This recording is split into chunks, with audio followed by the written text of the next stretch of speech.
જો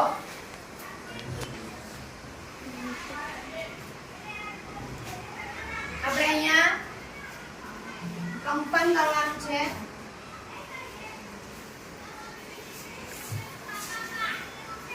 આ રીતે કંપન થાય છે. જો આ કંપન આ રીતે આપણે જ્યારે બોલીએ છીએ ત્યારે આપણી સ્વર નળીમાં ને એમાં આ રીતે થાય છે. ફરીથી આપણે જોઈએ આપણા સ્વર તંતુઓ છે. આ શ્વાસ નળીનું મુખ છે અને અહીંયા તમે જો આપણે જે બોલીએ છીએ ને આપણે જે અવાજ કરીએ છીએ એ આ રીતે છે. શ્વાસ નળીનું મુખ, સ્વર તંતુઓ અને શ્વાસ નળી અને કંપન આ રીતે થાય છે. અહીંયાથી આપણો આ જે ભાગ દેખાય છે ને આ ભાગ ત્યાંથી આપણે બોલીએ છીએ એ ભાગ જે આપણો ગળાનો છે એ ભાગ અહીંયા બતાવ્યો છે અને અહીંયા આપણે એનું અહીંયા કંપન કરવાનું છે કે સ્લાઇડરને ખસેડો અને સ્વર તંતુઓમાં કંપનનું અવલોકન કરો.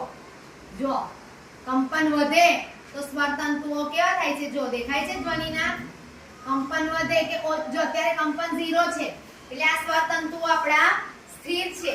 હવે કંપન આપણે વધારીએ છીએ તો જો સ્વર તંતુઓની હજુ વધારે કંપન થશે તો ધ્વનિના તરંગો પણ આપણે જોઈ શકીએ છીએ. બરાબર. મનુષ્યમાં અવાજ સ્વર તંતુઓના કંપન દ્વારા ઉત્પન્ન થાય છે.